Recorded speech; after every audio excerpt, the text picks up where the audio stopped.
becomes self-perpetuating and non-regenerating. तो गांधी जो है नेशन बिल्डिंग की बात करते हैं, वो नेशन बिल्डिंग किस पर आधारित है? नैतिकता पर आधारित है। गांधी कहते हैं मॉडर्निटी इज ए डिजीज। मैं आपको बताऊं कि आधुनिक युग में ऐसे बहुत चिंतक हुए हैं जिन्होंने मॉडर्निटी को क्वेश्चन करना शुरू कर दिया है। बर्टन रसेल, आप देखिए, वैसे तो मैं इंडियन थॉट एंड फिलॉसफी बताती रही, लेकिन मेरी PhD British philosopher Burton Russell पर थी। तो बर्टन रसेल कहता है मॉडर्निटी को क्रिटिसाइज करते हुए कि जैसे जैसे हमारे ड्राइंग रूम सुंदर होते जा रहे हैं, वैसे वैसे हमारे मनों में कितनी घास उगाई है हमें पता ही नहीं चलता। देखिए कितने सुंदर शब्द में, क्योंकि हम पहले दूसरों के लिए जीते थे, अब हमारी अपनी आवश्यकताएं, अपनी नीड्स इतनी अधिक हो गई हैं कि कितने सुंदर शब्दों में कहा कि हम कैसे हम खुद खो गए। इसी तरह देखिए चार्ल्स टेलर, उसकी किताब है द मैलेस ऑफ मॉडर्निटी। इतनी मोटी किताब है और चार्ल्स टेलर थोड़ा लिखते भी कठिन है, लेकिन चार्ल्स टेलर की मैलेस ऑफ मॉडर्निटी मैंने सोचा पढ़ना तो चाहिए, तो पढ़ा। किसी भी तरह से कठिन थी तो क्या हुआ। तो मैलेस ऑफ मॉडर्निटी का अगर एक शब्द में, एक लाइन में जो चार्ल्स टेलर कहना चाहता है, वो गांधी के बहुत निकट, वो कहता है what is modernity? Modernity is providing dignity to most ordinary things of life. खाना इंपॉर्टेंट नहीं है आजकल, कटलरी इंपॉर्टेंट है। How it has been placed. आपने देखा है ना कि पहले हम लोग जाते थे शादियों में, खाना बनता था, क्या मजा आता था, घर का खाना होता था। अब वो होटलों का खाना एक ही सी गैबी है, तो बड़ा सुंदर सजा हुआ है, लेकिन घर हम भूखे लौट आते हैं और घर आकर के फिर घर की दाल रोटी खाते हैं। तो कहता है जो नग्नता है, आज आप देखिए, पहले हम लिबास की बात करते थे, आज लिबास का अर्थ क्या हो गया, मॉडर्निटी का अर्थ क्या हो गया, नग्नता। तो जिसको हम पहले नग्नता कहते थे, जिसको हम बिल्कुल डिराइव करते थे, आज हम उसको क्या प्रोवाइड कर रहे हैं, डिग्निटी। एक बैठा हुआ कैपिटलिस्ट बॉम्बे में फैशन का निर्माण करता है और हम गरीब, हम मिडिल क्लास के लोग जो हैं उस फैशन को अपनाने में अपने सारे पुराने कपड़े छोड़ देते हैं और उस नई डिजाइन को अपनाने में लग जाते हैं। सोचिए कैसा कैपिटलिस्ट हमको एक्सप्लॉइट कर रहा है और हमें पता भी नहीं चलता। मिडिल क्लास के बच्चे वो कहते हैं माँ हमको ये चाहिए। तो कहने का तात्पर्य है कि मॉडर्निटी जो है, गांधी जी ने इसीलिए मॉडर्निटी को डिजीज माना, और डिजीज माना तो कभी समय हो तो पढ़िएगा, मैंने सब मॉडर्निटी बहुत ही अच्छी किताब है। तो गांधी जी कहते थे कि modernity is a disease because it is anthropocentric. जब मानव के लिए, गांधी जी कभी भी सारे जल जीव जितना भी चराचर जितना भी जगत है वो किसका पार्ट है, जगत का। यही कारण आप देखिए कि हमारे ऐसे ट्रेडिशंस थे नेचर में, ऐसे ट्रेडिशंस थे। अभी भी आप घर में जो आपकी माई काम करती है, उससे आप कहिए रात को कि तुलसी का पत्ता तोड़ा हो या किसी का, वो कहिए नहीं मैडम, हम वो विष्णु प्रिया है, मैं रात को नहीं तुलसी का पत्ता तोड़ूंगी। अभी भी आपने देखा है कि हम लोग भूलते जा रहे हैं, जिन दिनों वो होता है आंवला, तो आंवला नवमी होती है, आंवला के नीचे बैठ करके ये वो करती है। इतनी चीजें मतलब हमारे जीवन में थी, बहुत कम लोग ये जानते हैं। किसी ने मुझसे पूछा कि, मैंने किसी से पूछा कि बताओ जब हमारे यहाँ कोई फंक्शन होता है तो केवल अशोक के पेड़ और आम के पेड़ की वंदनमाला क्यों बनती है? तो कोई उत्तर नहीं दे पाया, क्योंकि हमारी क्वेश्चन करने की आदत खत्म हो गई है। तो मैंने उन्हें बताया इसलिए कि यही दो पेड़ ऐसे हैं जो पतझड़ में पूरी तरह नहीं झड़ते, ये शाश्वतता के प्रतीक है। इसीलिए बंधनवार जो बनती है वह हमेशा उस पेड़ के आम के पत्तों की या अशोक के पत्तों की बनती है। तो हमारे यहाँ जो कुछ भी ट्रेडिशनल था उसको आज समझने की कोशिश है, और उस ट्रेडिशनल में हाँ ये बात जरूर है, जैसा विद्यानिवास मिश्र जी कहते थे कि जब कोई परंपरा ग्रो करती है तो उस परंपरा, कोई पौधा जब ग्रो करता है तो उसमें घास भी जाती है, तो हमको क्या जरूरत पड़ती है उसकी निराई और गुड़ाई करने की। पर इसका ये मतलब नहीं है कि पेड़ को उखाड़ के फेंक दे। अगर पेड़ को उखाड़ के फेंक दे तो क्या रह जाएगा? बच्चे को जब नहलाते हैं पानी गंदा हो जाता है तो क्या गंदे पानी को फेंक देते हैं कि बच्चे को उठा के फेंक देते हैं? तो कहने का तात्पर्य इसी तरह कोई भी जब परंपरा ग्रो करती है, पर हमारे भी बहुत सारी परंपराओं ने विद्रूप रूप ले लिया, लेकिन बड़ी सबल परंपराएं थी, और ये परंपराएं किसमें रूटेड थी? और यही गांधीयन मेथोडोलॉजी थी। गांधी कहेंगे, अगर हम फेमिनिस्ट स्कॉलर हैं तो गांधी कहेंगे अगर वहां जाकर के मैं सिमोन डी बुआ की बात करने लगूं तो वहां की औरतें हमें निकाल देंगी। पर गांधी कहेंगे अगर हम सास और बहू में सामंजस्य स्थापित करना चाहते हैं तो उन्हीं की भाषा में पूछो, सास से पूछो बहुरिया तो क्या देखलिन कि नहीं, तो वो कहेंगे कि नहीं देखलिन, या कोई बात होती है बहू को, सास को कहोगे तो क्या पता हो ना सीता कैसे रखत, अरे सीता के कैसे रखत रही कौशल्या। तो जब हम इस तरह के उदाहरण उनको देते हैं तब आप देखिए वो उस इंडिजिनस भाषा को समझेंगे। Our cultural context and historical context is very important. Everything should filter through our culture, our history. और अगर ऐसा, इस बात को गांधी जी जो है वो बहुत अच्छी तरह से समझते थे। तो इसलिए गांधी जी ने कहा modernity is a disease because it is anthropocentric. हमने कहा where man is ontologically privileged over the animal world. Against these viewpoints, where man and animal worlds are not distinct but interpenetrate, there only you can have a sumless society. Here one's personal narrative blends. ये सबसे अच्छी बात है गांधी में. Here one's personal narrative blends with the political narrative of the nation. तो गांधी में जो है ये चीज जो है हमको बहुत अच्छी तरह से दिखाई पड़ती है। वो कहते हैं कि by making the welfare of others as one's prime duty and following the dictates of conscience one can sustain one's relationship with the world in the most benefiting way. ये सस्टेनेंस ऑफ रिलेशन ये Hamas और Gaza की लड़ाई के द्वारा नहीं होता। आप किसी के ऊपर एक बार वायलेंस होते हैं तो वायलेंस जो है वो कभी खत्म नहीं होता है, वो वायलेंस की कड़ी चलती ही रहती है। तो गांधी जी इस बात पे बहुत विश्वास करते थे। वो कहते थे the intimacy with the fellow human being is only and only possible through unveiling of the self, not through any institutionalised mechanism या और any institutionalised structure. Institutionalised structure से जो है आप देखेंगे जब हम लोग इन्विजिलेशन करते हैं तो कई बच्चे ऐसे मिल जाएंगे जो बिल्कुल इधर उधर नहीं करते, अपना लिखते रहते हैं, और कई बच्चे ये देखते रहते हैं कि कब मैडम हटे तो हम थोड़ी सी नकल करते हैं। तो वो सेल्फ इम्पोज डिसिप्लिन नहीं है। तो जब हम अच्छे बनना चाहते हैं तो हमारा अच्छापन किससे निकलना चाहिए? वो हमारे अनवेलिंग ऑफ द सेल्फ के ट्रू नेचर को जब हम पहचान जाए। वो कहते हैं, गांधी जी ने एक बड़ी अच्छी बात कही है जो कि मुझे बड़ा रोमांचित करती है। वो कहते हैं what is worse than biological death is the subjective death. What is worse than biological death is the subjective death that silently occurs within us, even when we are bodily healthy. In a self-indulgent state of mind, man can never realize his true self. तो इस प्रकार से हम देखते हैं these ideas of Gandhi made him treat nation as an awakened soul. Nation क्या है? केवल कोई मटेरियल एंटिटी या कलेक्शन ऑफ पीपुल नहीं है।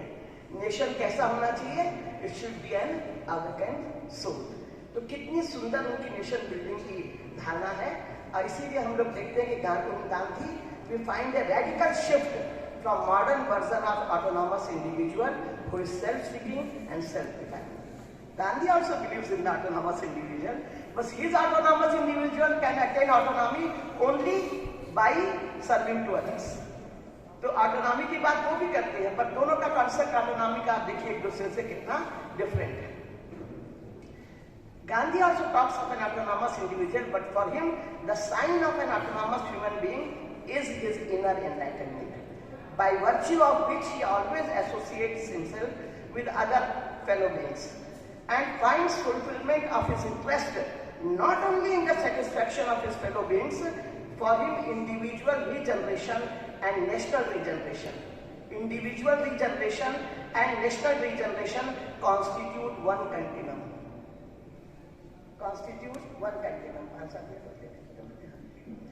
His message for nation building, मुझे लगता है चिताने के पहले मैं बात खत्म कर दूं। His message for nation building can be found in the following verse, which I am going to quote. Please do not carry unnecessarily on your head the burden of emancipating India. Please do not carry unnecessarily on your head the burden of emancipating India, emancipate your own self. Emancipate your own self. Even that burden is very great. Applying everything to yourself. Nobility of soul consists in realizing that you are yourself India. हमारे teacher Ramchandra Rao हमारे vice chancellor थे, वो कहते थे कि रात को सोते समय जरूर सोचिए कि एक दिन की जो हमें सैलरी मिली है, क्या उस सैलरी के लायक हमने काम किया है? अगर हमने उस सैलरी के लायक काम नहीं किया है तो हम टीचर बनने के योग्य नहीं है। तो इसलिए हम लोग ये देखते हैं कि कितना तो वो गांधी जी की बात भी वो लगती है कि वो कहते हैं कि individual regeneration, national regeneration, they constitute one country. हम अभी ये बताए थे, nobility of soul consists in realizing that you are yourself India.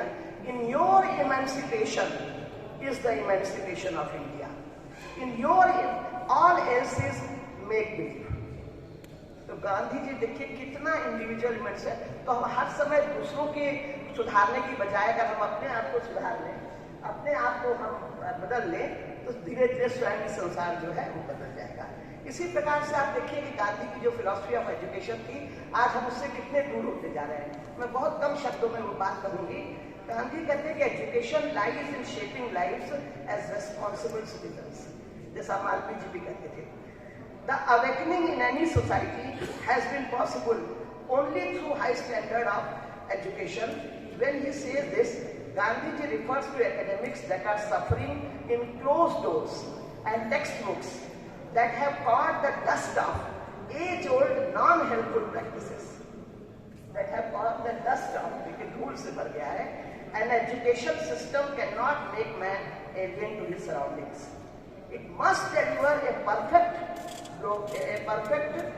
law when we perform what helps the fellow human beings the best and brings the all-round best from the child.